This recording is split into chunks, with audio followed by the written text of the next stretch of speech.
3 பாம்பு இப்படி போட்டுங்க. ஒரு ஏற்கனவே அனகொண்டான்னு சொல்லி வந்து வச்சு செஞ்சுட்டாங்க. நீங்க இப்ப பொண்ணு வேற போட்டு திரும்பவும் ஞாபகப்படுத்துறீங்களே. 2013க்கு போக ரெடியாடா கேட்பார். டைம் டிராவல் பண்ண ரெடியாடான்னு கேட்பார் அவரு. அந்த மாதிரி இதை யார் சொல்றீங்க? இன்னொருத்தருக்கு இருக்கப்போ சாரிப்பா, நான் வந்து அஞ்சலியை பார்த்துட்டு இருந்தேன்னா ஃபோக்கஸ் மிஸ் ஆயிடுச்சு. இன்னொருத்தர் சொல்லுங்க. Me and my boys. அது யார் தெரியுது இல்ல சார்? சான் இல்ல, அந்த பிக்சர்ல இருக்கிறது யார் தெரியுது இல்ல? கொஞ்சம் சான். இது ஹேங் ஓவர்ல வருவாரு. ஹேங் ஓவர்ல வருவாரே ஒருத்தர். நாங்க உங்க அளவுக்கு கிடையாதுப்பா. நாங்க தமிழ் ஹீரோஸ், தமிழ் காமெடியன்ஸ் பார்க்குற ஆட்கள். இப்படி வரீங்களா? சரி, சாங்னா யாருப்பா? இங்கிலீஷ் ஆக்டரா சார் அது? என்ன கேட்குறீங்களா? சாங்னா மூஞ்சியை மட்டும் ஒரு தடவை காட்டுங்கப்பா, கண்டுபிடிக்கிறேன். சரி, ஓகே. மேபி நெக்ஸ்ட் போயிடலாம். நெக்ஸ்ட்லயும் இதே ஃபீலிங் இருக்கு. அடுத்தது பாருங்க, உங்களுக்காகவே போடுவோம். விஷால்னா சுந்தர் சி, விஜய் ஆண்டனி, 3 பேர் சேர்ந்தீங்கன்னா ஒரு பயங்கரமான ஒரு ராட்சச வெற்றி அப்படின்னு சொல்றாங்க. இதை பார்க்கும்போது விஜய் ஆண்டனி அவர்களுக்கு எவ்வளவு சந்தோஷமா இருக்கு. 3 பாம்பு இப்படி போட்டுங்க. ஒரு ஏற்கனவே அனகொண்டான்னு சொல்லி வந்து வச்சு செஞ்சுட்டாங்க. நீங்க இப்ப பொண்ணு வேற போட்டு திரும்பவும் ஞாபகப்படுத்துறீங்களே. ஒரு டிராகனிஷான ஒரு விஷயம் சார். என்னப்பா இது? ஒரு டிராகன் கலந்த, அந்த மாதிரி எல்லாம் கலந்த ஒரு இது. நீங்க டிராகன், அது டிராகன் போட்டிருந்தா பரவாயில்ல, பாம்பு போட்டு நாம அப்படியே வச்சுக்கலாம் சார். சரி, என்ன சொல்ல வரீங்க?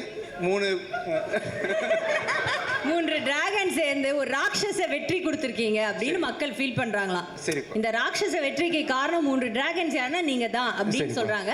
அது கேட்கும்போது மனசுக்கு எப்படி சந்தோஷமா இருக்குவா? என்னையும் அதாவது விஜய் ஆண்டனி சார் இருக்கார்ல, நான் சொல்லணும், சார் வந்து ஏதாவது இப்ப பேசும்போது அவர் பேசினாலும் ஹிட்டு, அவர் பாடினாலும் ஹிட்டு, பேசினா அவரோட ரியாக்ஷன் எப்படி? எல்லாரும் என்ன ரியாக்ட் பண்ணுவாங்க அவங்கள பத்தி பேசும்போது? அப்படி சார் யா யா யா கரெக்ட், தெரியும். அடுத்து சொல்லு. Yes yes. என்ன நம்மள திட்டுறாரா மனசுக்குள்ள, இல்ல நிஜமா ஓகே சொல்றாரா, ஒண்ணுமே தெரிய மாட்டேங்குது. பட் இதுல என்னன்னா, இந்த 3 டிராகனும் நல்லா ஈனு பல்ல காட்டி சிரிச்சிட்டு இருந்தா பெர்ஃபெக்ட்டா இருந்திருக்கும். ஏன்னா எங்க 3 பேரோட மூட் அப்படியே இருக்கு. ஆமா, கொஞ்சம் சிரிப்பு கம்மியா இருக்குல்ல இதுல. ஆமா, சந்தோஷமா தான் இருக்காங்க. ஆமா, விஜய் ஆண்டனி மட்டும் பயங்கரமா சிரிக்கிறாங்க. மட்டும் பெருசா சிரிக்குதுப்பா. இந்த பாம்பு கொஞ்சம் பெருசா. ஏன் சார் அது? நீங்க தான் சொல்லணும், நீங்க தான் விஜய் ஆண்டனி. என்ன கேட்டா? Okay, next meme please. Comedian Santhanam is back on big screen டா அப்படின்னு அவர் ஃபீல் பண்ணி சொல்றாராம். இதுக்கு யார் சொல்ல போறா? விஷால் ஏன் இதுக்கு வந்து பதில் சொல்லக்கூடாது? இல்லை, எனக்கு ரொம்ப பிடிச்ச நண்பன் கமெடியன் மனிதன் சந்தானம் வந்து பல படங்களில் வந்து ஒரு தூணாக இருந்து வெற்றி அடைஞ்சிருக்கு. அதுவும் சுந்தர் சி சார் காம்பினேஷனாக சொல்லவே தேவையில்லை. 2 பேருக்கு அந்த சிங்க் இருக்குது பாருங்களேன். காமெடியை வந்து பேப்பர்லேயே எழுத தேவையில்லை. அவங்க 2 பேர் பேசினாலே வந்து ஆட்டோமேட்டிக்காக வந்து ஒன்லைனர்ஸ் வந்துடும். இந்த படத்தில் வந்து சந்தானத்தை பார்க்கும்போது ஃபேமிலி ஆடியன்ஸ்லேருந்து குழந்தைங்க எப்படி சிரிச்சாங்கன்றது கண்ணால் பார்த்தேன். ஒரு 4-5 தியேட்டரில் எல்லோரும் வந்து மிஸ் பண்ணாங்க அந்த விண்டேஜ் சந்தானம். அந்த மாமியார் காமெடி ஆகட்டும், அந்த கிணத்துல விழும்போது ஏண்டா கிணத்துல விழும்போது 2 பொண்ணுங்களோட தான் விழுவி அப்படின்னு கைத்தட்டல் வாங்கும்போது it's I think it's my meme. நான் தான் எழுதியிருப்பேன்னு நினைக்கிறேன். உங்க இமோஷன் மாதிரி நான் தான் எழுதியிருப்பேன்னு நினைக்கிறேன். என்ன, நான் தான் எழுதியிருப்பேன்னு நினைக்கிறேன். என் போட்டோ போட்டிருக்கலாம். சந்தானம் வந்து ஆமா, மாமியார் வந்துட்டாங்க. கண்டிப்பா வந்து உங்களை அடிக்கிறதுக்கு யாருமே இல்லைம்மா, கவலைப்படாதீங்க, பாம்பெல்லாம் இல்லை எங்கிட்டு. யா, Santhanam is gone to become a hero now. I wish 1 or 2 films ஒரு மேபி சுந்தர் சார் காம்பினேஷனில் சந்தானம் வந்து இஃப் ஆக்சுவலி சந்தானம் வந்து செகண்ட் ஹீரோ நான் சொல்லுவேன் மதகஜராஜாவில். விஷால் ஹீரோனா செகண்ட் ஹீரோ வந்து சந்தானம் தான். ஏன்னா எங்கள் காம்பினேஷன் வந்து இட்ஸ் லைக் ஒரு ஃப்ரெண்டோட நடிக்கும் போது ரொம்ப ஈஸியாக இருக்கும் நடிக்கிறதுக்கு. டார்லிங் இந்த டைலாக் நீ பேசு, இந்த டைலாக் முடிச்சோடனே நான் டக்குன்னு இந்த டைலாக் பேசுகிறேன், ஓகே டார்லிங் பேசிடலான்னு. ஈகோ இல்லாமல் பண்ணுறது வந்து ஒரு பயங்கர கெமிஸ்ட்ரி சம்டைம்ஸ் ஹீரோயினோட கெமிஸ்ட்ரியை விட கமெடியனோட கெமிஸ்ட்ரி வந்து பயங்கரமாக ஒர்க் அவுட் ஆகும். So ya this is a true statement by Tamil Nadu audience. நாங்கள் 3 பேர் வந்து ஒரு படம் இன்னொரு படம் நடித்தோம். அதில் இவங்க அவங்க பேருன்னா கவர்ச்சி நடிகை ஷக்கீலா. நான் ஒரு அசிஸ்டன்ட் கமிஷனராக வருவேன். வாசு என்ற வாசுதேவன் நினைக்கிறேன். ஐ திங்க் விஎஸ்ஓபி ராஜேஷ் படம். அதான் நான் சொல்கிறேன், நாங்கள் 3 பேர் சேர்ந்தோன்னா வந்து அவர் சொல்கிற மாதிரி ஆட்டோமேட்டிக்காக வந்து நாங்கள் சொல்லுவோம் டைலாக் அவருக்கு. சார் நாங்கள் இப்படி பேசிக்கிறோம். இவன் ஜாமி வந்து ஒரு 250 படத்தில் கெஸ்ட் அப்பியரன்ஸாக பண்ண படத்தில் ஒரு படம் இந்த படம். இல்லை அவன் வந்து யார் கூப்பிட்டாலும் வந்து நண்பன் வாடா ஒரு சீன் வந்து நடினா சைக்கிள் எடுத்துட்டு கிளம்பி போயிடுவான், வந்து நடிச்சிடுவான், யோசிக்கவே மாட்டான். ஆக்சுவலாக ஜெய்சங்கருக்கு அப்புறம் இல்லை மனோரமாக்கு அப்புறம் அதிகமாக படங்கள் நடிக்க போகிற நடிகன் வந்து இவன் தான் நினைக்கிறேன், ஆர்யா. ஆக்சுவலாக இந்த சீன் வந்து பர்டிகுலர் சீன் நாங்கள் ஹைதராபாத்தில் ஷூட் பண்ணோம். பண்ணி முதல் நாள் திடீர்னு பிளான் பண்ணோம், இந்த மாதிரி கெஸ்ட் ரோல் அவர் வந்தால் நல்லா இருக்கும், ஹீரோ யாராச்சும் தான் நல்லா இருக்குன்னொன்னே. அப்போ எனக்கு ஆர்யா பழக்கம் இல்லை. அப்போ அவன் விஷால்கிட்ட சொன்னேன், அதே இந்த மாதிரி ஆர்யா இருந்தால் நல்லா இருக்கும், எனக்கு பழக்கம் இல்லை, நீங்கள் ஒரு வார்த்தை பேசுங்களேன்னு. அவன் யார் கூப்பிட்டாலும் வருவான் சார், நீங்கள் கூப்பிடுங்க வருவான். ஆனால் அதே மாதிரி சச்ச ஒரு ஜெம் நான் சொன்னோன்னா இல்லை சார் நான் வரேன். என்னோட கடவுள் கொடுத்த ஒரு பொக்கிஷம் இது வந்து.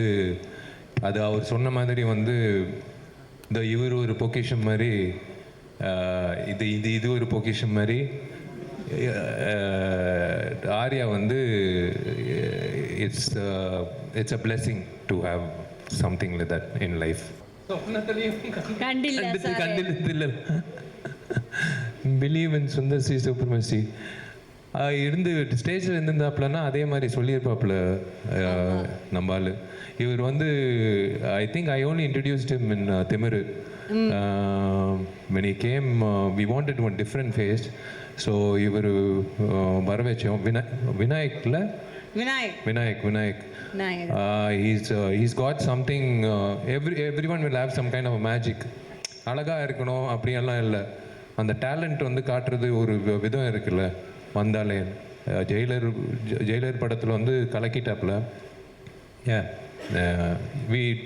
His Sundar C Supremacy and his legacy will continue. My dear lover is song after 12 years. Me and my boys at theater. அஞ்சலி நீங்களும் இதுக்கு பதில் சொல்லலாம். பட் அந்த பாட்டுக்கு குரலுக்கு சொந்தக்காரரான விஷால் அதை பத்தி பேசினா நல்லா இருக்கும்னு நான் நினைச்சேன். அவர் பேசட்டும். பட் அது முன்னாடி நீங்களும் ஏதாவது, ஏன்னா இப்படி ஒரு என்ன சொல்றது, ஒரு பிளாக் பஸ்டர் வைரலான ஒரு சாங்க்கு வந்து நீங்க இருந்திருக்கீங்களா ஒரு பாட்டு. So why don't you say something. ரொம்ப ஹாப்பி, ரொம்ப சந்தோஷம். ஏன்னா நான் தியேட்டர்ல பார்க்கும்போது அந்த சாங்கான அந்த ரியாக்ஷன் இருக்குல்ல க்ரௌட்ல இருந்து அல்டிமேட். அதில் இதுக்கு முன்னாடி விஷுவல்ஸ்லையும் அது பார்த்தேன். அது நான் வந்து அந்த இன்சிடென்ட் அந்த பிளேஸில் நான் இருந்தேன். அதனால என்னால் வந்து அதை சொல்ல முடியல, பட் என்னால் ஃபீல் பண்ண முடியுது ஆடியன்ஸ் எப்படி என்ஜாய் பண்ணுறாங்க. அண்ட் நான் நிறைய கேள்விப்பட்டிருக்கேன் இந்த சாங்காக நிறைய ஒரு செக்டர் ஆடியன்ஸ் வந்து படத்துக்கு போகிறாங்க அப்படின்னு. ஆமாம், கரெக்ட் தான், உண்மைதான். ஆனால் இங்கே நான் ஒரு உண்மையை சொல்லணும். நான் விஷால்லாம் உண்மையாகவே வந்து இந்த படத்தோட ப்ரீமியர் ஷோ ஆடியன்ஸ் பார்க்கும்போது கூட உட்காந்து பார்த்தோம். 12 வருஷம் ஆச்சு. ஸோ நாங்கள் அந்த ரியாக்ஷன் தான் பார்த்தோம். அதான் விஷாலோட ஆலாபன ரேஞ்சில் தான் உட்காந்து பார்த்தோம். உங்கள் மைண்ட் வாய்ஸில் இருந்தது விஷால் அவர்கள, உங்கள் மைண்ட் வாய்ஸில் என்ன இருந்தது? இல்லை, இது நான் ஏற்கனவே சொல்லிட்டேன் இந்த பேக்கிங் ஸ்டோரி. ஓகே. இந்த 2 ஜாமங்கள் வந்து உள்ளே உட்காந்து டிஸ்கஷனு. கிளைமேக்ஸில் ஒரு பாட்டு, இது வந்து ஒரு கோக்கியான ஒரு லிரிக்ஸ் வேணும், பாவிஜய் எழுதியிருக்காரு. ஒரு பாடகர் வேணும், பாடகர் வந்து ரெகுலர் பாடகராக இருக்கக்கூடாது. அந்த ஆள் ஃபஸ்ட் டைமாக பாடி இருக்கணும், அதுக்கப்புறம் இனிமேல் பாடவே கூடாது. அந்த மாதிரி ஒரு பாடகர் இருக்கணும்னு எனக்கு தெரியாது இந்த மேட்ரு. நான் அப்போ தான் ரொம்ப உற்சாகமாக டோர் ஓப்பன் பண்ணி என்ன பாட்டு, கிளைமேக்ஸ் பாட்டுன்னு, இதோ இவன் தான் சிங்கர். சரி மெரிட்டில் நம்மளை கூப்பிட்றாங்க அப்படின்னு ஒரு தோல் தட்டிட்டு சரி ஓகே பாடிடலாம் அப்படின்ட்டு என் குருநாதர், இசை குருநாதர் விஜய் ஆண்டனிக்கு வந்து நான் நன்றி சொல்லிக்கணும். ஏன்னா அவர் எவ்வளோ ரிஸ்க் எடுத்திருக்காரு லைஃப்பில். இந்த மாதிரி ஒரு ரிஸ்க் வந்து அவர் எடுத்து எனக்கு கைமாற ஒன்று பண்ணால் போதும்ப்பா. நீங்கள் வெளியே யாருக்கு வேணால் 30 லட்சம் சார்ஜ் பண்ணுங்க ஒரு பாட்டுக்கு.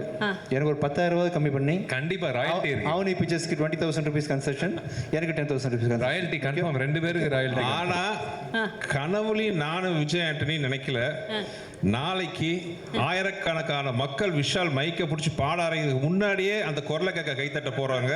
அந்த காட்சியை நாங்க பார்ப்போம்ட்டு கனவுல கூட நாங்க அப்புறம் நினைச்சு பார்க்கல. இல்லைங்க, YMCAல நான் கிரிக்கெட் நான் வந்து ஒர்க் அவுட் பண்ணியிருக்கேன். ஸ்டாலின் அங்கிளோட கிரிக்கெட் ஆடி இருக்கேன். இளையராஜா சார் 75 ஷோ நடத்தி இருக்கேன். அந்த YMCA இடத்துல வந்து ராஜா என் நண்பன், என்னோட கிளாஸ்மேட், என்னோட நெருங்கிய நண்பன் ஒரு 2 லைன் வந்து பாடு விஷால் அப்படின்னு சொன்னது சத்தியமா கடவுளா வந்து ஒரு வாய்ப்பு கொடுத்துருக்காரு. என்னெல்லாம் எனக்கு தெரிஞ்சு வள்ளுவர் கோட்டத்தில் கர்நாடிக் சிங்கர்ஸ் எல்லாரும் வந்து நாளை கழிச்சு வந்து தர்ணா பண்ண போறாங்க. அந்த மாதிரி இருக்க போது எனக்கு ரொம்ப சந்தோஷமா இருக்கு. Because God gives you lot of experiences as you have to enhance, you have to capitalize on every experience. வெறும் ஆக்டிங் இல்லை வேணாம் சிங்கிங் எது வந்தாலும் பண்ணணும். அது தப்பாக இருந்தாலும் பரவாயில்ல, எது வந்தாலும் பண்ணணும்னு என்னோட ஆசை. ஸோ எனக்கு இந்த சாங்குக்கு வந்த ரெஸ்பான்ஸ் வந்து தியேட்டரில் எனக்கு நிறைய பேர் ஃபோன் பண்ணி சொல்கிறாங்க, இது ஏன் வந்து முதல்ல போடல, நாங்கள் ஃபுல் படம் பார்க்க வேண்டியதாக இருக்குது 2வது வாட்டி அப்படின்னு சொல்கிறாங்க. It's I don't know. I should thank Raja, Vijayantani and Sundar sir. உங்க வாய்ஸ் இல்லைன்னா இந்த மேஜிக் நடந்திருக்காது. வழக்கமா டிடி என் கான்செர்ட்ல வந்து கடைசி பாட்டு வந்து நாக்கமுக்கா தான் போடுவோம், இல்ல மச்சக்கண்ணி கொம்மா அது மாதிரிலாம் போடுவோம். இந்த தடவை வந்து ஆடியன்ஸ் லாஸ்ட் பாட்டு வந்து விஷாலோட பாட்டுல முடிக்கணும் அப்படின்னு சொல்லிட்டு நாளைக்கு கடைசி பாட்டு வந்து விஷாலோட மை டியர்ல வரும். தமிழ்நாடு மக்களோட விதி. நான் வேணா இன்னும் ட்ரை பண்றேன். ஆக்சுவலா இந்த மைடியல் லவர் வந்து நம்ம கர்நாடிக்ல ட்ரை பண்ணோம் சார். ஆடியன்ஸ்க்காக இந்துஸ்தானி ட்ரை பண்றீங்களா நாளைக்கு? கசல் வெஸ்டர்ன் கூட பாடுறேன், என்ன வேணாலும் பாடுறேன், வெஸ்டர்ன்ல கூட பாடுறேன், எது வேணா பாடுறேன், போஜ்பூரியில கூட பாடுறேன். எனக்கு பிரச்சனையே கிடையாது. பாவம் கேட்கறவங்க தான் கல்லெடுத்து அடிக்காம இருந்தா சரி. போலீஸ் கிட்ட சொல்லி அந்த கல்லெல்லாம் பொறுக்கி வெளில தூக்கி போட சொல்லணும் ஃபர்ஸ்ட். ஏன்னா பெரிய ரேம்ப் போட்டிருக்காப்ல ராஜா. எல்லாம் பேசுறீங்க, நாளைக்கு பாருங்க என்ன நடக்க போகுதுன்னு. அந்த ஸ்டேஜே மிரள போகுது. இல்ல, என்னோட முதல் கான்சர்ட்ன்றது என் லைஃப்லயே நான் எதிர்பார்க்கல, சத்தியமா சொல்றேன். என் லைஃப்லயே நான் எதிர்பார்க்கல. இப்படி நீங்க உங்க முதல் கான்சர்ட் ஃபீல் பண்ணிருக்கீங்களா சார்? இல்லப்பா, இந்த வரவேற்பு கிடைச்சதே இல்ல. ஓவர் நைட் நான் இவ்வளவு ஃபேமஸ் எல்லாம் ஆகலப்பா ஆக்சுவலா. Okay sir. Okay, anyways thank you, super. And இந்த இதுல வந்துட்டு விஜய் ஆண்டனி சார் உங்களோட கான்சர்ட் வந்து தனி வைபா இருக்கும். ஏற்கனவே சென்னை அது விட்னஸ் பண்ணிருக்கு. One more time this year அவங்க விட்னஸ் பண்ண போறாங்க. So all the best for that. நாளைக்கு அது நல்லபடியா நடக்கணும். சூப்பரா பண்ணுங்க.